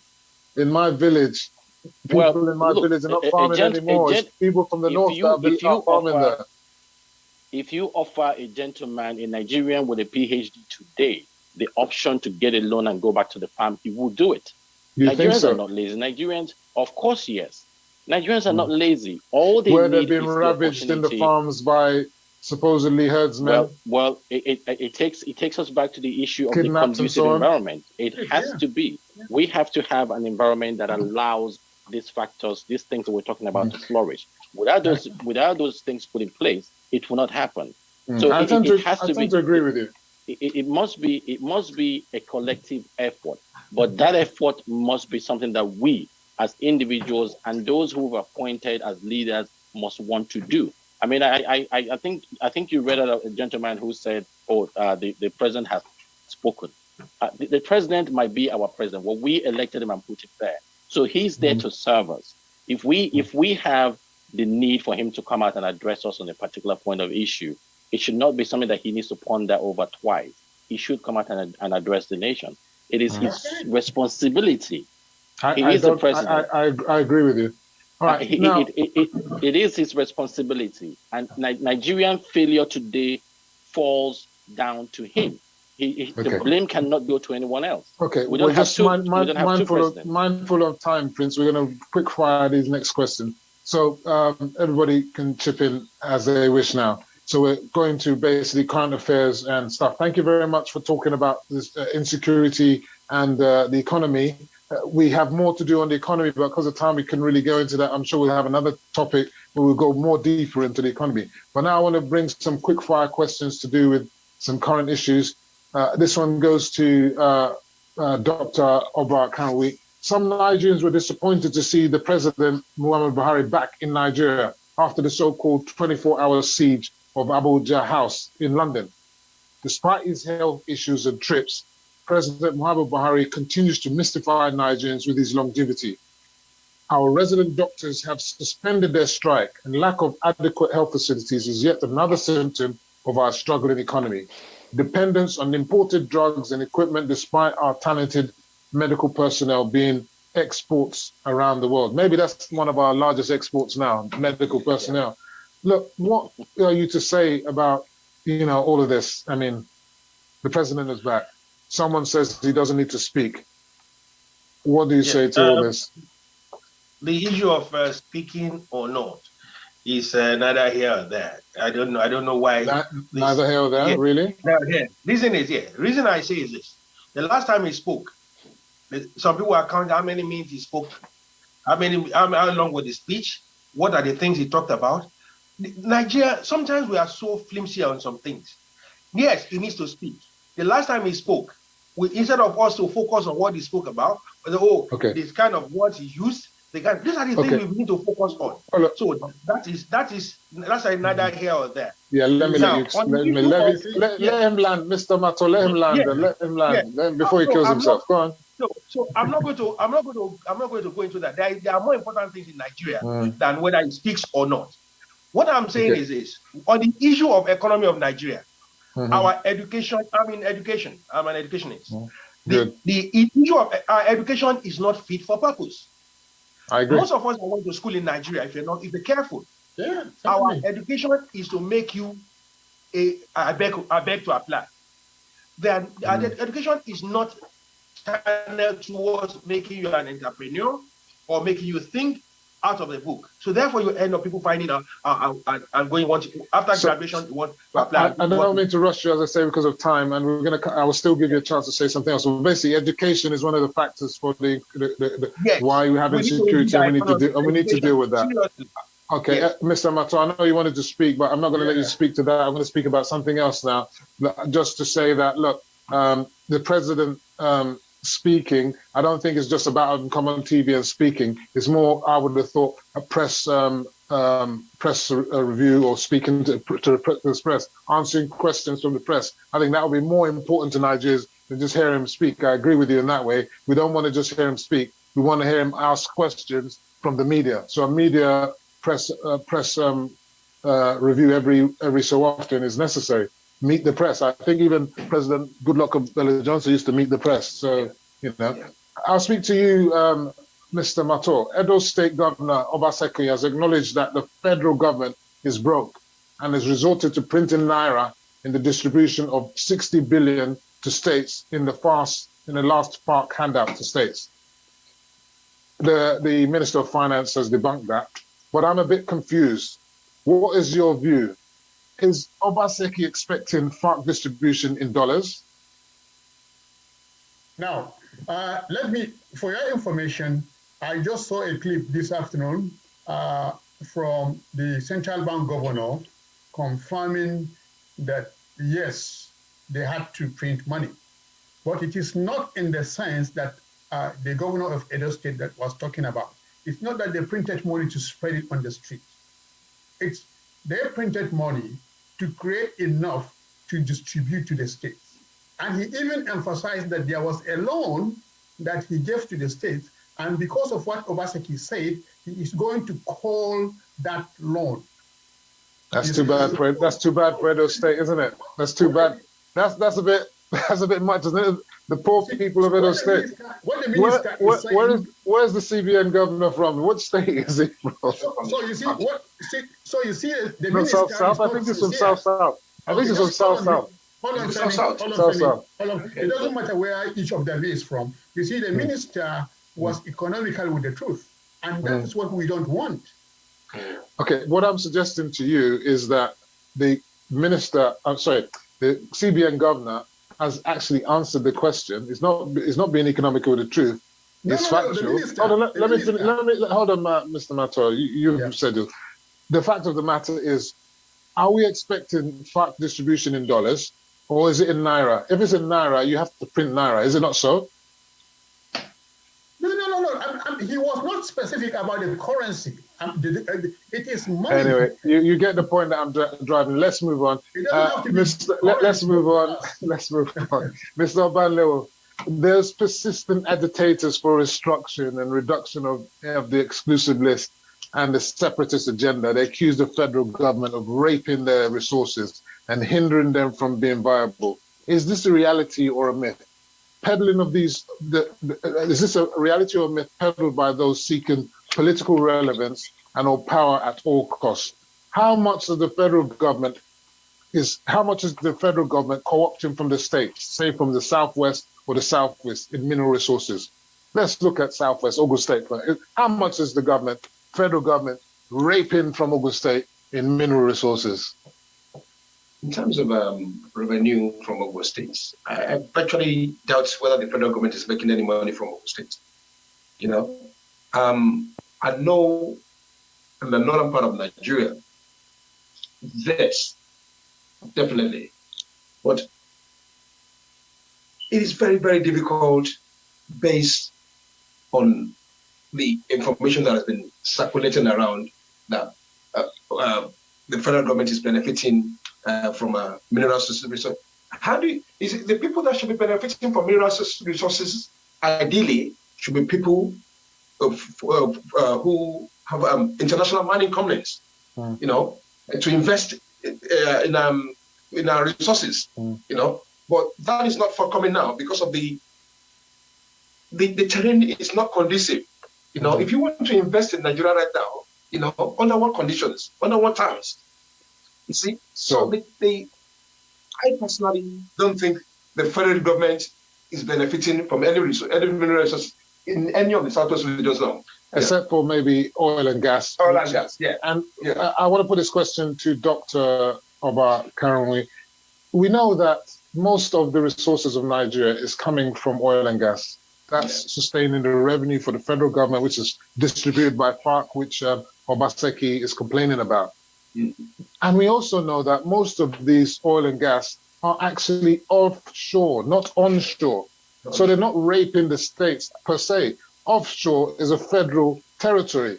So the point I'm asking, what is the reason? Should we not be addressing why is it that the international oil companies have decided to all go offshore and abandon onshore? Why is it that international mining companies abandon our country and go to neighboring countries? Because they know there's a problem onshore, isn't it? The problem is the people that are involved in the communities that are going to give them hassle. They're going to have to be paying back all sorts of money, corruption, all manner of nonsense is going to be put before them. So they say, you know what, we're going to forget Nigeria and we'll go elsewhere, like Ghana, like someone mentioned, than investing in Nigeria. All these resources that these people are claiming the government is stealing are untapped resources. They're not actually tapped. What do you say to that, Prince? Yeah, I think, I think the case, I mentioned something there. We have a serious case of breakdown of moral code as a nation. Nigerians don't hate corruption. Nigerians hate when they are not gaining from corruption. That is it. Nigerians, an average Nigerian don't hate corruption. So when a Nigerian is gaining from corruption, he calls it connection. When he's not getting from it, if the points are cleaning figure and other people call it corruption. Now, what we have in those areas we're talking about is that there were, for example, in South, KINGSLEY of blended men will call these leaders vultures who were reaping and raping their people before they gave them over to the international community. So most of these crises we're talking about, all these decisionalists and all this talking about, most of them are all political maggots who are looking out for carcass of political office to lead them. So until as a nation we change our moral code, most of us, when we are growing up, if somebody just run into millions, like we see on TV, you see on social media, when we run into millions, they're celebrated, aren't they? They will ask you, where do you get your money from? Yeah. But now they're celebrated. Okay, okay, and he wants to contest election. Okay, the studio is pushing at me. Okay, we've got two more questions and then we're out. And then this one is to Prince.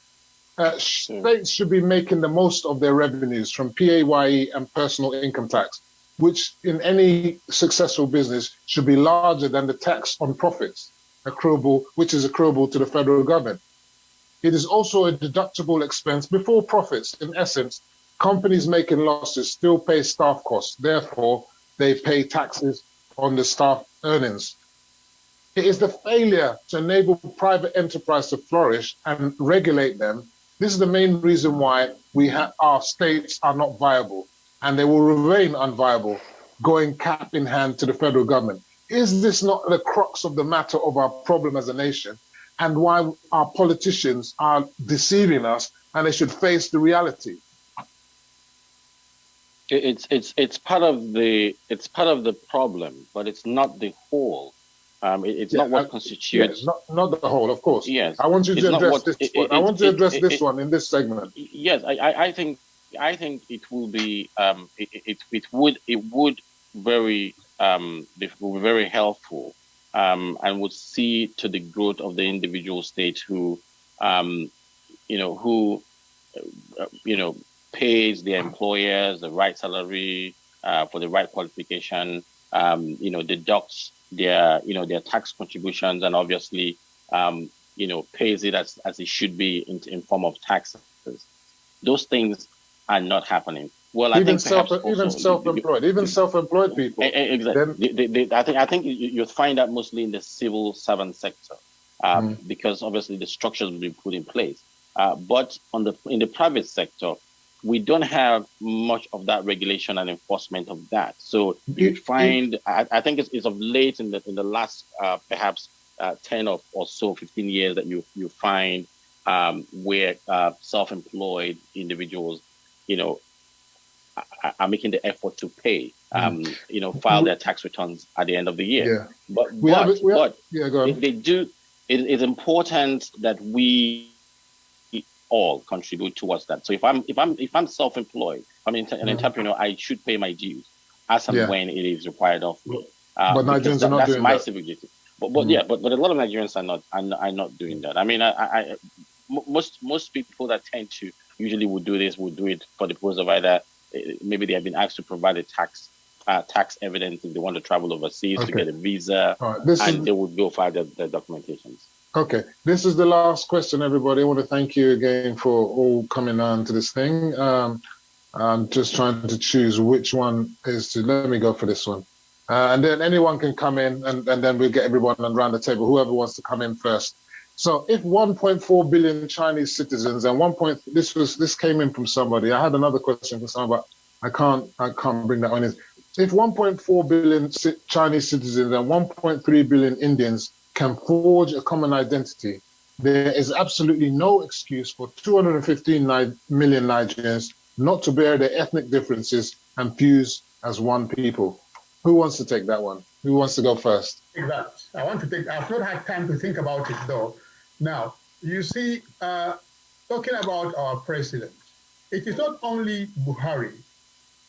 Now, this is an elected office. I mean, a person that has been elected into this office. He is our representative, and he is our leader.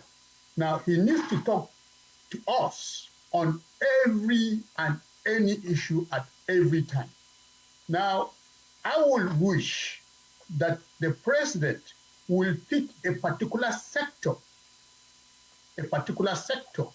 in the country, whether it is education or infrastructure or health, and then follow it from there. Yeah, but Mato, just because of time, and I want everyone to get in, I want to focus on the fact of us fusing together. And then, you see, if he comes out like that, clear, now, then people will follow cue. But if he always let's speak to the fact that 1.4 billion Chinese of diverse ethnicities, 1.3 million Indians of diverse ethnicities and religions, but they can speak, they can unite. Why is it that 215 million Nigerians have got too much headache? Okay, what is your answer? Is it not time for us to come together? Yes. This is a quick answer. There is no division. Okay, let me get the foundation. Our foundation is faulty. The Chinese and the Indian foundations are not faulty. The basis of our federalism is the not federalism and the Cameroonian ones are not faulty. We need to. Yeah, go on. I don't want to cut you. Yeah, go on. Speak to the question. Go for it. The Indian political structure is working for them. That is why they are together, and that is why they're being had and seen in the. Are you aware that there's? Are you aware there's several separatist of course revolts in India? I'm absolutely aware. I am absolutely aware. But still having that issue within they're not happy about their state of play as well. Look, every country has a problem. Marginalized. But Ivan, I was speaking. Sorry to cut you in. I'm going to let you come in. I took a Uber the other day, and he was not Pakistan. He was a Muslim Indian, and if you hear the way he was speaking about Modi, man, Jesus Christ, it makes Nigeria look like child's play. But anyway, go on. Look, India has its own peculiar problem. But India as a country is united in pushing forward economically. China is a masterclass. It's unrivaled in the sphere of economics as we speak. Is it not time for us to do this? Well, it is, but like I said to you, it is the structure. It is the basis of our government. Is the one that we talked about. We talked about federalism. We talked about if we practice true federalism, it is a situation where every state in the federation contributes to the federal level. It is not the other way around, where the federal level takes all the states has and gives them what they want to give. I need to bring Oba into this equation because he's can I quickly make a comment? Let Oba and then you'll end out, Doctor Mr. Oba. I mean, I think I'm going to agree with the points on this one. Nigeria, 21st century, it's high time we come together, bring our skills, our expertise together, and let's forget about ethnicity. If we are to believe that there's still a future for Nigeria. You know, that's the only way forward. I mean, you see, as long as we still believe that, okay, the people from the southwest Nigeria are more superior, are more educated than the northerners, the Igbos, they are more business minded. You know, let's inculcate all these ideas, bring it on board, and let's see where that takes us. Divisions is not gonna, and ethnicity and religion, you know, it's, for some reason, for far too long, has destroyed the fabrics. And don't forget partisan politics as well. You know, I want to give the last shout to Dr. The dynamics has to change. Dr. Obakwana will come in, please. Yeah, thank you very much. Thank you for giving me the last year on this. Can I say that Nigeria is not, there's no division in Nigeria.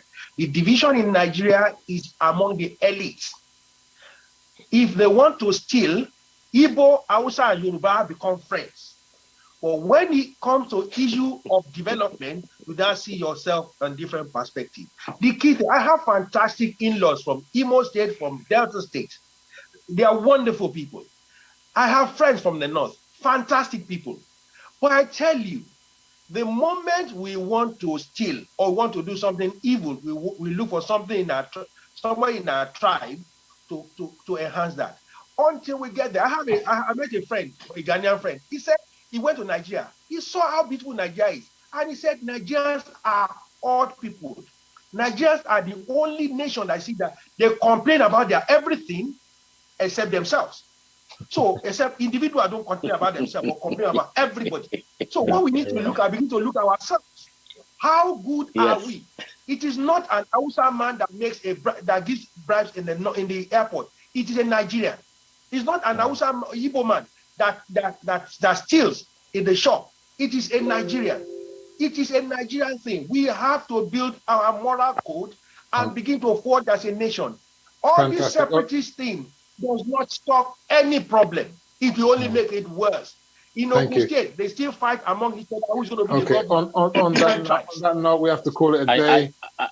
We have to call it a day, guys. Thank you all for this wonderful show. Thank you for joining us on tonight's show. Enough is enough. Please make sure SORO SOKE. Don't be shy. Don't be silent. If you see something, say something. If you can't take it no more, do something. Nigeria go better. We all want a better Nigeria. For sponsorship and advert placements, please contact the numbers on the screen. I'm your host, Mr. FEMI OKE, founder of the Betta9ja, signing out.